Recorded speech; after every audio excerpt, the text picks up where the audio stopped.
Normal আইন 1 জায়গায় কোনো অবস্থায় আপনি মামলা ছাড়া আদালতের রায় ডিগ্রি ছাড়া কোনো অবস্থায় মামলা হস্তান্তর হওয়ার কোনো নেই, অনুমোদন নেই। বিক্রি করার কোনো অনুমোদন নাই, খারিজ খতিয়ান দেওয়ার কোনো অনুমোদন নাই। এটা একদম মন্ত্রণালয় থেকে আমার 24 সনে যে আইন হয়েছে 714 ক ধারা বিধান মোতাবেক কমপক্ষে 2টা রায় ডিগ্রি লাগবে। 2টা কমপক্ষে রায় ডিগ্রি লাগবে।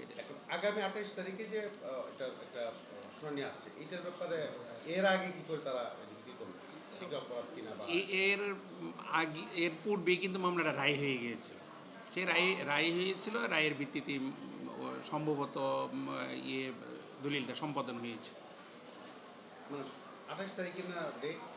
আগামী 28 তারিখ যে ডেটটা, এই 28 তারিখটা মামলার সমন যাবে বিবাদী যারা সরকার তো এটা সানি করছে, তো এখন যারা প্রতিপক্ষ আছে প্রতিপক্ষের পক্ষে সমন যাবে।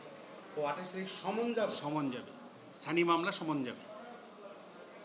সমন গেলে পরবর্তীতে মামলার কার্যক্রম নতুন করে আবার শুরু হবে। এই যে একটা